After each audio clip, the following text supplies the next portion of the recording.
Bonjour, je suis ravi d'être ici. À mon tour, de vous remercier de m'avoir invité, de m'avoir fait confiance, d'être venus aussi nombreux. Mes amphithéâtres à Sciences Po ne sont pas autant remplis, hein, surtout à ce moment-là de l'année où ils préparent les examens. Donc je suis très content de parler devant vous je vais parler en mon nom bien sûr, mais je vais parler aussi au nom de Patrick Castel qui est un chercheur et l'essentiel de ce que je dis ici est le résultat de notre coopération ancienne sur toutes sortes de sujets, des sujets effectivement de politique publique, d'organisation, des sujets de santé publique, mais aussi d'une manière générale, on travaille dans toutes sortes d'organisations, pas simplement d'organisations pour ou avec ou sur des organisations et sur le fonctionnement des organisations qui ne sont pas forcément du champ de la santé. Donc c'est important ça c'est une première précision, c'est un travail collectif. La deuxième précision, c'est que ce que je vous présente quand même, la plupart des choses que je vais avancer ont un statut d'hypothèse, hein. Elles ne peuvent pas être considérées comme des conclusions d'un travail qui aurait toute la richesse empirique nécessaire pour que vraiment ce soit des thèses. Donc je vous demande d'être un tout petit peu indulgent, hein, ces hypothèses. D'ailleurs, je serais ravi d'avoir votre avis sur ces hypothèses. Et puis, euh, troisième, troisième précaution importante, peut-être la plus importante, euh, crise du travail. Alors, c'est un mot, c'est une expression qui est contestée, hein. Moi, je ne vais pas rentrer dans le débat. Je vais vous demander, par convention, de la tenir pour acquise. Et puis, je vais donner quelques éléments qui la signeraient, qui la caractérisent dans l'espace public, cette crise du travail. Elle est un phénomène à la fois massif, complexe, diversifié, qui n'est pas homogène dans tous les secteurs, dans tous les espaces de la société, et donc qui mérite certainement beaucoup d'explications, complémentaires. Et aujourd'hui, moi, je ne vais vous présenter qu'une explication possible de ce phénomène, et il y en a certainement beaucoup d'autres, hein. C'est important. Donc c'est juste un regard particulier, singulier, j'espère, sur une question d'importance, et je prétends pas du tout épuiser l'ensemble des déterminants de cette crise du travail et de l'organisation. J'ai rajouté, vous verrez pourquoi. Voilà. Donc, travail collectif, statut d'hypothèse que je vous présente aujourd'hui, soyez indulgents, et une contribution parmi beaucoup d'autres qui sont nécessaires pour l'expliquer. Alors, vous l'avez dit en introduction, et je vous remercie, d'une certaine manière, en discutant avec pas mal de chercheurs depuis la survenue de la crise du Covid, un certain nombre de problèmes qui étaient des problèmes, alors pas confinés dans les espaces RH ou dans les forats de discussion en management, mais quand même qui n'étaient pas sur le devant de l'espace public, ont émergé et saturent les journaux, les médias, les réseaux sociaux de leur présence. Et c'est vrai que des questions comme le problème d'attractivité que rencontrent les entreprises, les administrations, y compris les ONG pour recruter, leur difficulté à réinstaller du sens dans l'organisation, le fait qu'il y ait beaucoup de turnover, qu'il y ait de l'absentéisme, qu'il y ait la grande démission. Alors surtout aux États-Unis, on a moins documenté cet élément pour la France. Aussi ce qu'on appelle le quiet quitting, qui est très important, c'est ce grand désengagement, c'est-à-dire le fait que les individus tendanciellement se replient sur le strict minimum. On part à 5 heures, on fait juste ce que la feuille de poste nous demande de faire, on n'a pas envie de s'investir au-delà de ce qu'on devrait faire. Eh ben, tous ces éléments-là, ça signe ce qu'on a appelé la crise du travail. C'est assez généralisé, ça concerne énormément de secteurs. Moi, je circule beaucoup dans des entreprises privées, la plupart des DRH, mais aussi du management, et maintenant presque des conseils d'administration qui n'avaient de regard attendri que pour les questions financières commencent à se préoccuper de ce problème. Je fais partie du conseil d'orientation stratégique du ministère de la transformation et de la fonction publique. Dans ces réunions, vous avez toutes les directions d'administration centrale qui sont présentes, gendarmerie, enseignement, enseignement supérieur, tous relatent ces difficultés. À la SNCF, ils ont du mal à recruter, même dans les métiers nobles qui sont les métiers, par exemple, de conducteurs de train, quand ils existent encore. Donc c'est vraiment un phénomène, paraît-il, généralisé. Là encore, je ne présenterai pas de chiffres, ce n'est pas du tout mon propos aujourd'hui. Je vous propose des hypothèses, peut-être qu'il faut mieux le documenter.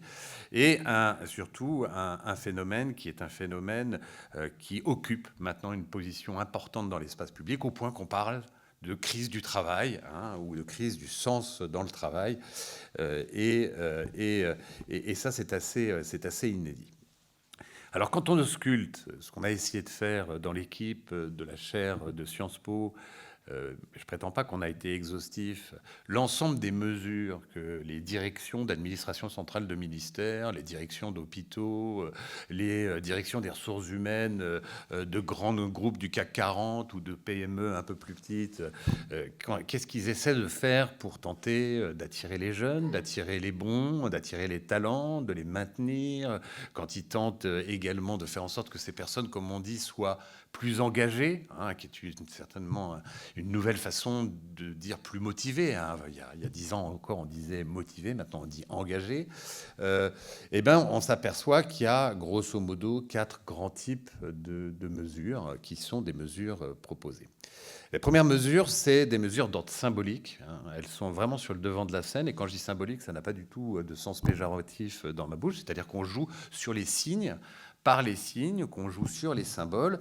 Et ce sont toutes les mesures qui visent finalement à reconstruire un récit auquel les acteurs de l'organisation peuvent s'identifier, et donc en fait à recréer du sens. Voilà, donc il y a un grand mouvement dans les organisations, notamment privées, mais pas simplement, pour essayer de redéfinir ce que c'est que la mission de l'organisation, quel est son impact, quelle est sa contribution à la résolution de problèmes qui dépassent ces simples intérêts marchands, et énormément de directions et de managers tentent de reconstruire ce sens, de le valoriser, de le promouvoir. Voilà. Si on veut réengager les individus dans l'organisation, si on veut les maintenir dans l'organisation, si on veut être sûr que ces talents ne partent pas chez un concurrent ou dans la nature, il est important de construire un récit auquel on puisse s'identifier. Il y a vraiment un travail très très fort qui est fait, y compris dans des organisations qui ne se posaient même pas la question, y compris dans la fonction publique, qu'on le déplore, qu'on le critique ou qu'on l'admire. Stanislas Guérini a mis beaucoup de ressources, à minima intellectuelles et ressources humaines, pour réfléchir à ces questions de comment on reconstruit le sens du service public, en important d'ailleurs parfois des notions qui ont été conçues dans les entreprises marchandes. Dans les entreprises marchandes, on va parler d'identité de marque, de marque employeur. Et ce sont des concepts que Stanislas Guérini a tenté d'introduire dans un plan de transition managériale dont il est le promoteur depuis quelques mois. Donc, première grande activité, travailler sur des valeurs, sur un récit auquel puissent s'identifier les acteurs de l'organisation.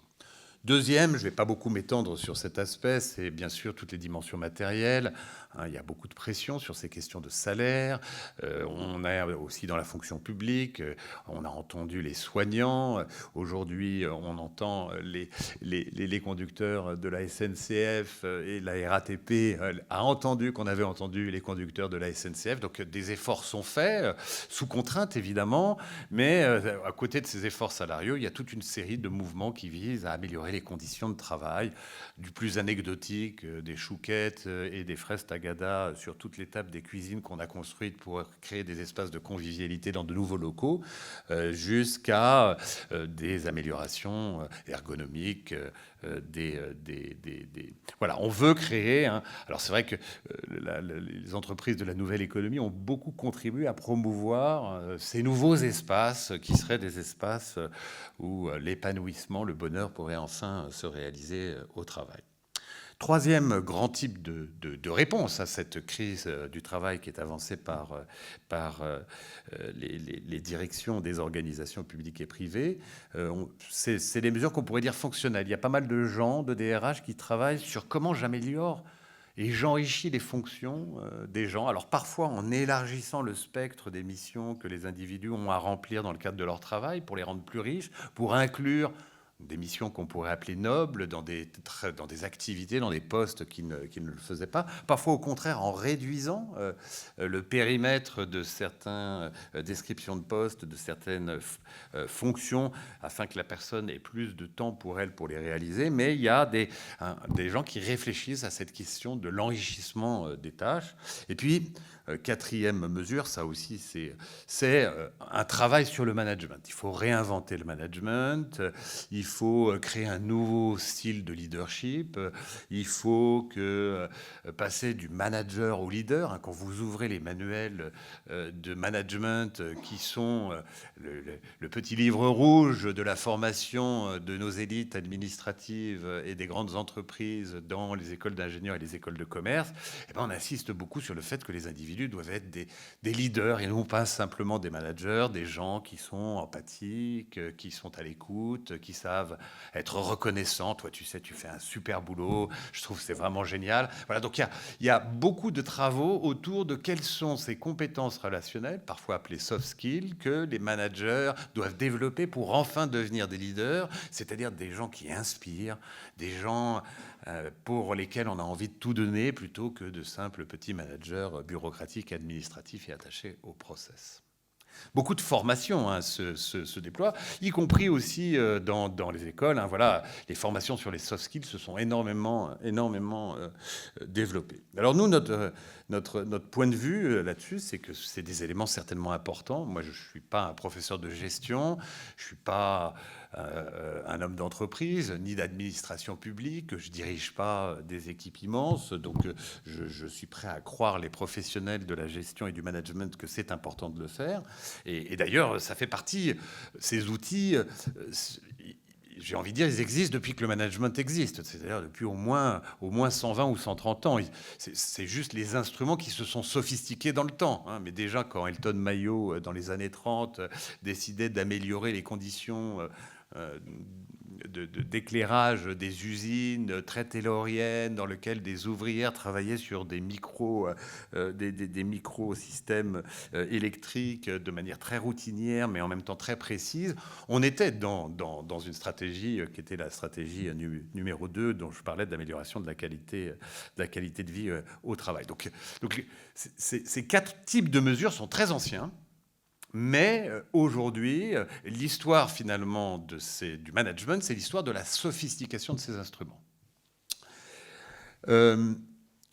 Le point qui nous interroge, nous, donc c'est nécessaire, c'est très bien, formidable, faisons le Ségur de la santé, améliorons les conditions de vie dans certaines entreprises, soyons plus ergonomes, transformons notre entreprise marchande en entreprise à mission qui a un impact sur la société.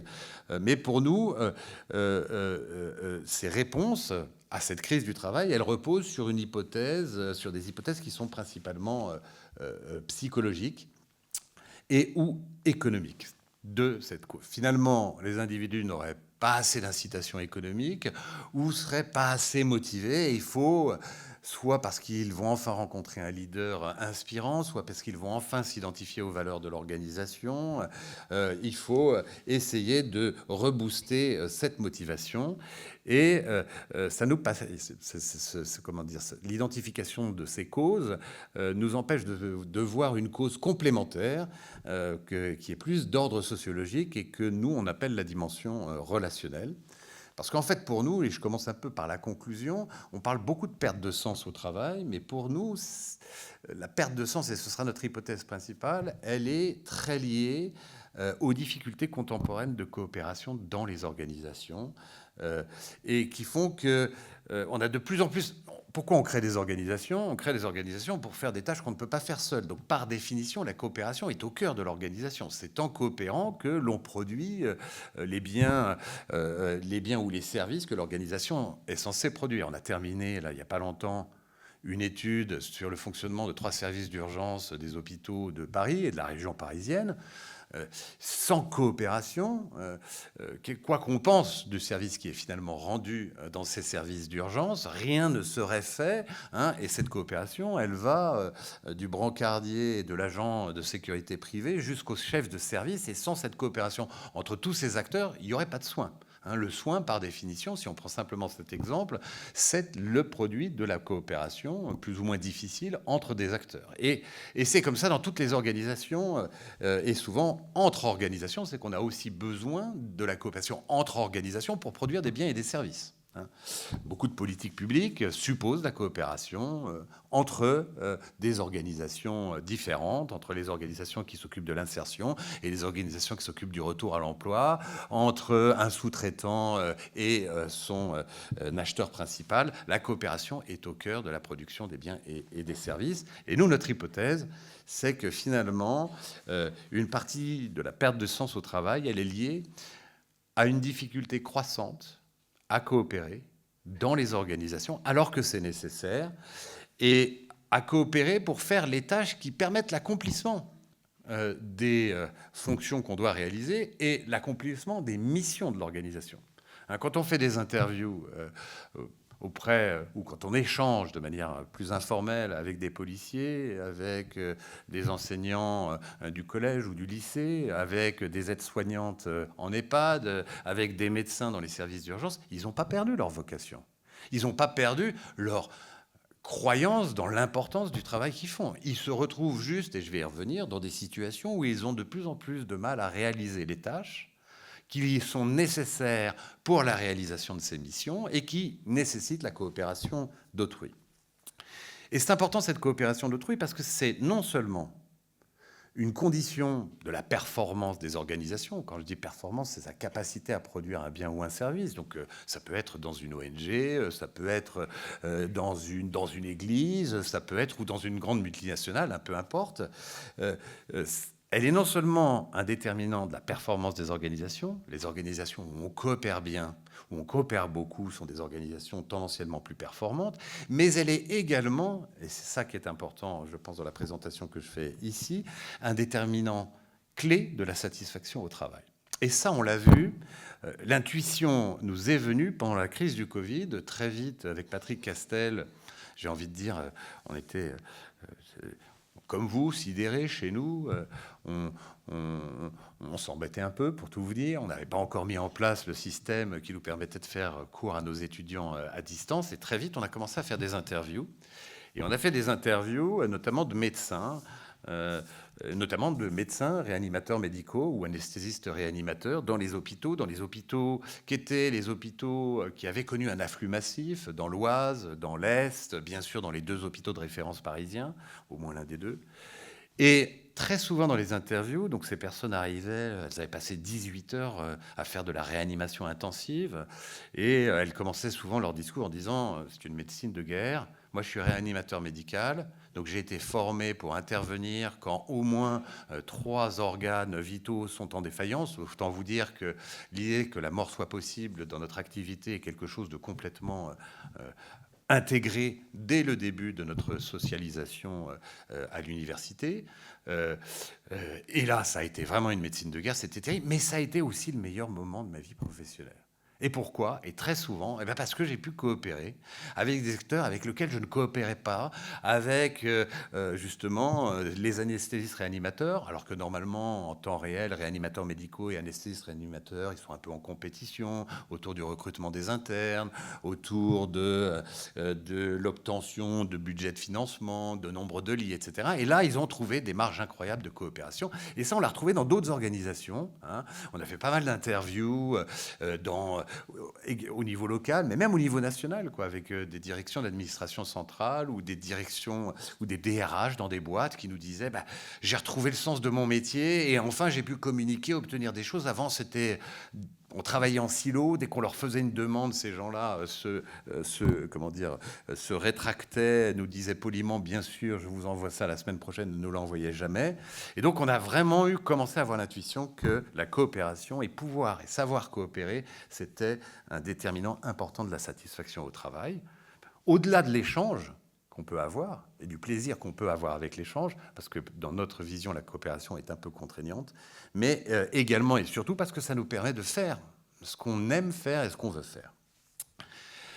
Aujourd'hui, je voudrais, pour expliquer cette crise, je voudrais dire qu'aujourd'hui, grosso modo, on fait l'hypothèse qu'il existe 3 grands mouvements qui se combinent pour compliquer les conditions d'établissement de la coopération, et c'est ces 3 grandes hypothèses que je voudrais vous présenter maintenant. La première hypothèse, c'est le fait qu'on se trouve à une époque où on a de plus en plus de mal à se projeter dans un futur lointain. L'accumulation des nuages sur l'horizon collectif, voilà, je crois que je n'ai pas besoin de vous faire un dessin, nouvelle crise sanitaire, crise écologique, crise migratoire, guerre, etc. L'accumulation de ces nuages sur l'horizon commun ont tendance à fragiliser le contrat social. Le contrat social, c'est quoi? C'est un peu cette idée que on mise tous sur un avenir meilleur, sur une société plus équitable, sur une société avec moins de pauvreté, sur une société plus performante ou sur un progrès technologique au service de l'humain sans conséquences délétères. Et aujourd'hui, on a vraiment une accumulation. Et ça a des conséquences très importantes sur le fonctionnement des organisations parce que le contrat de travail, pour bien fonctionner, c'est-à-dire la capacité à engager ses équipes, à les motiver, il doit être adossé à un contrat social qui fonctionne. Et quand le contrat social dysfonctionne, ça a des conséquences sur le contrat de travail. En fait, la faible projection ou j'ai envie de dire la difficulté à se projeter dans un avenir collectif positif, ça a comme conséquence, et ça on le sait en sociologie et en économie depuis très longtemps, ça a comme conséquence de pousser les gens à se replier sur l'ici et le maintenant. Hein? On le sait, par exemple en sociologie de la santé, tendanciellement, les fumeurs compulsifs se retrouvent dans des catégories sociales défavorisées. Et pourquoi ? Simplement parce que pour eux, arrêter de fumer à 45 ans pour gagner 4 ou 5 ans de vie en bonne santé de 80 à 85 ans, ça n'a pas tellement de valeur quand on ne sait pas si on va toucher la retraite. Ça a beaucoup moins de valeur que quand vous savez que de 80 à 85 ans, vous les passerez sur votre yacht en Méditerranée. Donc la valeur du futur est une valeur qui est extrêmement variable suivant les couches sociales auxquelles on appartient. Et là, nous, on fait l'hypothèse que cette situation de non-investissement dans le futur, qui provoque des comportements de repli sur l'ici et le maintenant, eh bien, a tendance à se généraliser. Alors bien sûr, dans la nouvelle génération, qui est en plus très marquée par cette éco-anxiété, mais pas simplement, chez beaucoup d'autres personnes qui se disent « à quoi bon ? Je préfère profiter de ce que je peux avoir maintenant ». Et c'est vrai que quelques interviews encore trop parcellaires, et il faudra qu'on aille plus loin avec, par exemple, des infirmières qui ont quitté la fonction publique hospitalière parisienne, un emploi à vie pour aller faire de l'intérim, correspond exactement à ce modèle-là. Pourquoi je vais bosser comme une folle ou comme un fou dans un hôpital où il y a toutes sortes de contraintes, alors je ne sais pas ce que va être l'avenir, alors que je peux, par l'intérim, parce qu'on est très demandé, parce qu'il y a un besoin d'infirmiers et d'infirmières en ce moment, eh ben, je peux bon an, mal an toucher à peu près le même salaire ou un peu moins et avoir du temps pour m'occuper de ma famille, de mes amis. Et c'est vrai que la suspension de la relation au travail pendant le Covid, accompagnée du quoi qu'il en coûte, qui a permis de ne pas se questionner sur comment trouver de l'argent, a fait que des gens ont redécouvert des expériences, des parties, des espaces sociaux qu'ils avaient eu tendance à désinvestir et qui, de nouveau, ont de l'importance. Et ça a des conséquences très importantes dans l'organisation, parce que tendanciellement, les gens aussi se projettent moins dans l'avenir collectif de l'organisation. Et quand on se projette moins dans l'avenir collectif, eh bien, on est quelqu'un qui a plus de mal à coopérer et à faire coopérer. C'est ce qu'on appelle le paradoxe enfin pas le paradoxe, mais c'est un peu le syndrome du partant. Je ne sais pas si vous avez déjà eu à diriger quelqu'un qui était en partance, stagiaire, collaborateur, on ne peut plus rien lui dire. Cette personne, elle est en dehors des cartes mentales de l'organisation. Et finalement, voilà, c'est très difficile d'engager ces personnes. Et bien là, c'est comme si, finalement, les gens étaient en partance de manière beaucoup plus généralisée au sein de l'organisation. Ça a deux conséquences, celles que je viens de vous dire. La première, c'est que ces gens-là peuvent refuser ce qu'on leur demande de faire. Et donc, s'excluent de la chaîne des coopérations nécessaires pour la production des biens et des services. Et donc, quand on se retrouve avec quelqu'un qui est sur le départ, on n'arrive pas à obtenir ce qu'il est censé nous faire, un tableur Excel, un geste de soin ou je ne sais quoi encore, eh bien c'est très frustrant et c'est très difficile. Mais également, ces personnes ne peuvent plus susciter la coopération. Voilà, quelqu'un qui est en partance, s'il décide de monter un projet, les gens vont venir poliment, et quelle que soit cette personne, les gens vont venir poliment à la réunion qu'il organise, mais tout le monde va se dire, vous êtes bien gentil, mais vous ne serez plus là dans 3 mois, donc on ne va pas trop s'investir dans votre projet.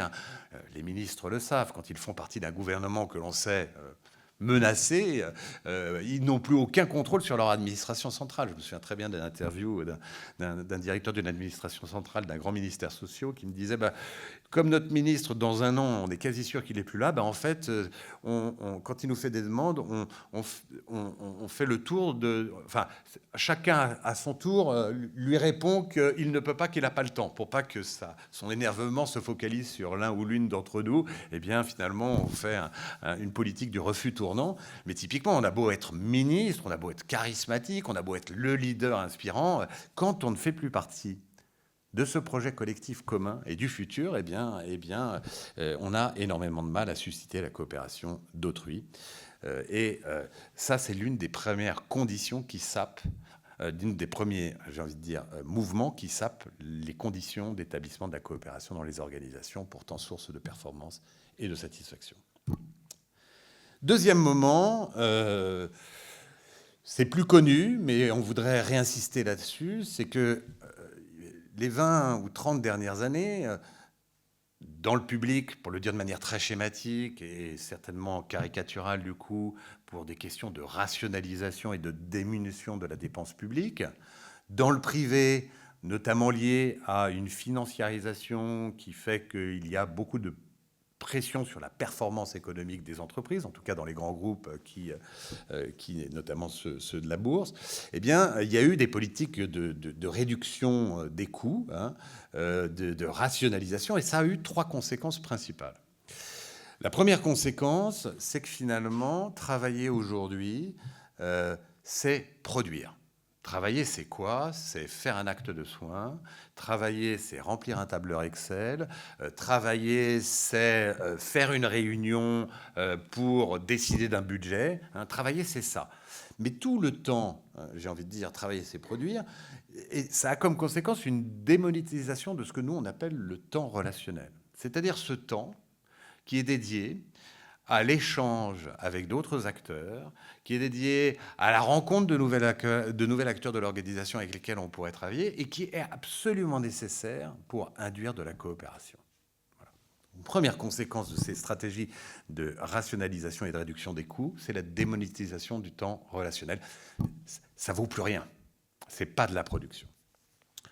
Deuxième mouvement, évidemment, ça c'est je dirais que c'est le plus évident, c'est l'accroissement de la concurrence. On a eu beaucoup de réformes dans le public, dans le privé, qui ont eu, et notamment dans le public, comme volonté explicite d'introduire des mécanismes marchands de concurrence dans le fonctionnement des organisations pour améliorer la performance. Et également aussi la concurrence, elle est par aussi un effet non voulu de politique de réduction des ressources.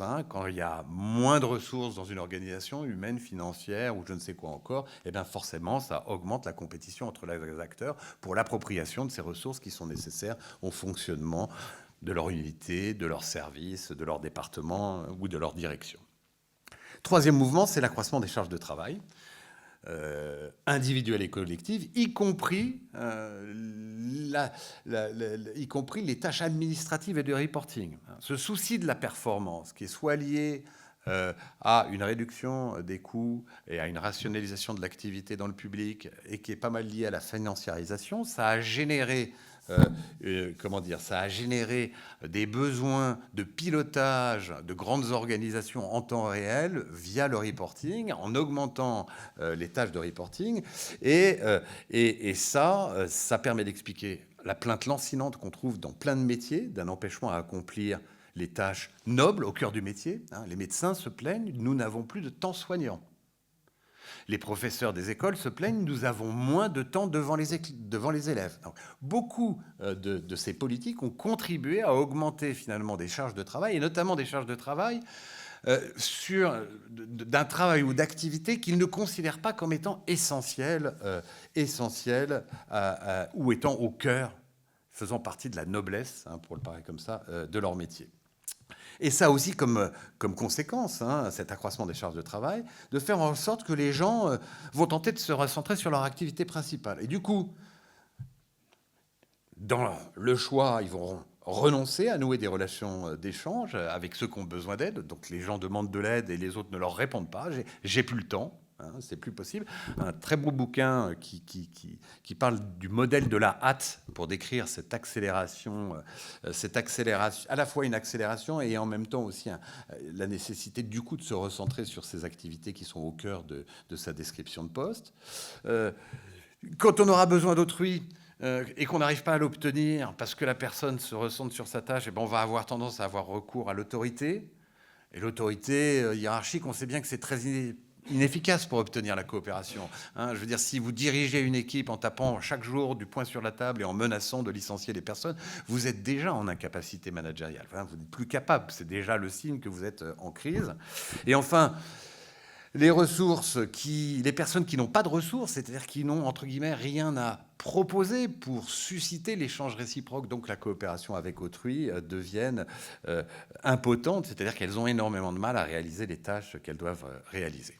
Donc tout ce mouvement de rationalisation, d'économie et de diminution des coûts a eu comme conséquence, encore une fois, de fragiliser les conditions d'induction de la coopération. Troisième mouvement complémentaire, c'est que, en réponse, d'une certaine manière, au constat, qui est d'ailleurs un constat qui n'est pas fait de manière très scientifique, de cette incapacité à coopérer et à se coordonner, vous avez la montée d'une injonction à la coordination.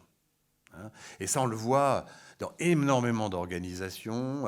Il faut casser les silos, il faut absolument coopérer. On va créer des services transversaux pour faire coopérer les gens. On va fusionner des équipes pour faire coopérer les gens. Et vous le voyez aussi, bien évidemment, dans les politiques publiques. Une grande partie des politiques publiques, c'est d'une certaine manière des politiques de coordination. Une grande partie des politiques publiques, c'est pas simplement passer un nouvel impôt, c'est pas simplement édicter une nouvelle interdiction, c'est pas simplement effectuer un transfert d'un segment de la société vers un autre, comme dans le cadre des politiques redistributives. Beaucoup de politiques, c'est des politiques de coordination. Voilà, on a du mal, les services de l'insertion, et je parle d'un cas précis, les services de l'insertion ont du mal à travailler avec les services de retour à l'emploi, et ben on va tout fusionner dans un service public d'insertion et de l'emploi. Quand vous regardez les politiques de santé, depuis 30 ans, c'est une accumulation d'instruments pour faire coopérer les gens de l'hôpital entre eux, ce qu'on a appelé les pôles, faire coopérer les hôpitaux et les soins primaires avec les réseaux, maintenant les CPTS, les dispositifs d'appui à la coordination. Je ne vais pas vous donner l'ensemble des sigles de ces instruments qui visent à coordonner, mais c'est devenu une injonction extrêmement forte. Et la façon qu'on a de répondre à ces besoins de coordination et de coopération accrue, constatés en interne et au sein des organisations et entre les organisations, ça va être toujours de créer de nouvelles procédures, de nouvelles règles, de nouvelles organisations, etc. On l'a beaucoup vu pendant la crise du Covid. Voilà. On avait un président de la République qui n'avait pas du tout confiance dans ses administrations et dans ses agences. Pourtant, existait toute une série d'agences expertes et savantes qui auraient pu conseiller le gouvernement sur la politique à mener. Et il a préféré créer un conseil scientifique indépendant parce qu'il y avait, justement, il ne voulait pas se retrouver face à ces difficultés de coopération qui peuvent exister entre certaines agences qui ont des juridictions un peu séquentes et qui défendent un peu chacun leur territoire. Bien sûr, il fallait agir vite. hein. Et quand on s'est rendu compte, après le week-end du 8-9 mars, qu'il y avait une explosion de l'incidence du Covid, on n'avait que quelques jours pour... Mais il y avait aussi cette volonté, hein, de créer de nouvelles organisations en lieu et place des organisations existantes. Hein, c'est un réflexe. Hein, et c'est un réflexe qui a été montré par Michel Crozier il y a au moins 50 ans. Je mets et je crée de nouvelles organisations quand je fais le constat que les organisations existantes sont incapables de coopérer et de se coordonner, sans bien sûr réfléchir aux déterminants qui expliquent les conflits précédents. Et donc on accumule, c'est ce qu'il a appelé le cercle vicieux bureaucratique, et qui est certainement toujours valide. Alors ça a deux conséquences principales. Ces réformes, à demander aux gens qui travaillent dans la fonction publique territoriale. Enfin, on a 15 lois de décentralisation, recentralisation, déconcentration. Ils ne s'y retrouvent plus. C'est donc la première conséquence, c'est celle que je viens de dire, c'est une perte de sens liée à l'accumulation des réformes. Mais dans les administrations aussi, dans les entreprises aussi. Un de mes bons amis, avec qui j'ai fait mes études, est consultant dans un gros cabinet, et il me racontait que début septembre, il a commencé à avoir les premières missions, qui étaient des missions qui visaient à faire l'inventaire de l'ensemble des processus de réforme qui avaient été lancés dans l'entreprise. Durabilité 2027, éco-responsabilité 2042, performance plus 2033. Alors bien sûr, ce n'était pas formulé comme ça, mais il y avait ça. On avait besoin de faire un inventaire. Et quand vous faites des interviews, y compris de gens dans des grands groupes d'assurance privée complémentaires, pour ne pas les nommer, moi j'ai fait quelques... On vous dit, chaque année, il y a une modification de l'organigramme. Et qu'un jour, je te mets la communication sous le marketing et que l'année d'après, je te remets le marketing au-dessus de la communication. Hein. Donc, un mouvement incessant en réponse à cet appel à la coordination, à cette injonction normative à la coordination et à la coopération, eh bien, se surajoute toute une série de réformes organisationnelles dont on a du mal à comprendre pourquoi on les fait, enfin, en tout cas, qui ne cherchent pas à identifier pour se dessiner les causes réelles des difficultés rencontrées et qui en produisent de nouvelles, avec deux conséquences principales. La perte de sens. Les gens ne savent plus. Les gens ont perdu, dans beaucoup d'organisations, le sens des réformes. Où on va, pourquoi, quelle est la direction. On a pourtant dépensé beaucoup de ressources. On a créé un site internet, on a vendu, on a mis des spécialistes du marketing et de la communication au service de la vente de ce projet de réforme. Hein. Et c'est souvent très très bien fait. On a regardé pas mal de plans d'accompagnement de la transformation dans les organisations. Mais les gens sont perdus. Les gens sont perdus et d'ailleurs ne prennent même plus le temps parfois d'investir. Et ça explique aussi une partie du quiet quitting, le projet des nouvelles réformes, et font le strict minimum. Hein. C'est un phénomène bien connu en sociologie des organisations qu'on appelle le découpling. Hein. Voilà, ils remplissent ce qu'il faut remplir dans les outils de reporting et de contrôle de gestion. Ça dit très très peu de ce qu'est la réalité de leur activité. Donc on se protège d'une certaine manière derrière l'outil qui était censé nous servir à nous contrôler. Et puis aussi... Et ça, on le constate énormément, dans beaucoup de secteurs, une forme de désillusion ou d'épuisement pour ceux et celles qui n'ont pas les ressources pour négocier la coopération d'autrui.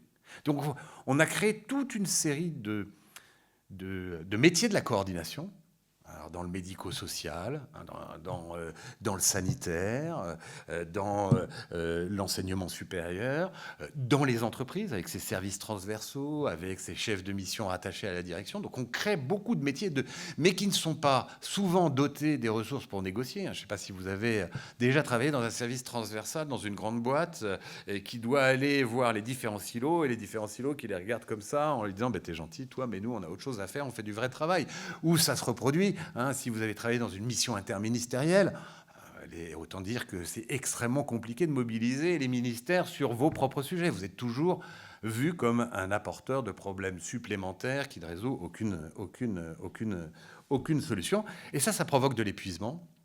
Et ça provoque évidemment de l'épuisement, de la désillusion chez les personnes.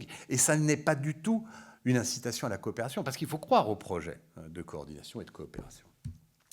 Donc en conclusion, parce que je ne veux pas être trop long et que je me vois que le temps avance, J'avais pas pour but de vous donner l'explication alpha et oméga de cette crise du travail. J'avais vraiment pour but d'attirer votre attention sur l'importance de la coopération, d'accord? L'importance de la coopération dans la performance de l'organisation. On crée des organisations pour faire coopérer les gens, pour produire quelque chose qu'on ne pourrait pas produire seul. Sur l'importance aussi que ça a dans la satisfaction des gens au travail. Hein. Je vous dis une fois de plus, nos interviews d'aujourd'hui, c'est un peu, on est revenu comme avant. Les silos se sont reconstitués, les luttes de juridiction entre institutions se sont refaites, les petites guéguerres entre départements se sont réinstallées. Certainement une partie pour nous du contentement professionnel et une partie des problèmes qui caractérise cette crise du travail pourrait trouver un début, un peu de début ou une petite, ou quelques éléments d'amélioration si on accordait un peu plus d'attention à ces enjeux de coopération et de coordination dans les organisations, entre les organisations, voilà, qui sont soit tenus de manière, enfin considérés de manière proprement formelle, soit proprement négligés. Je vous remercie beaucoup de votre attention.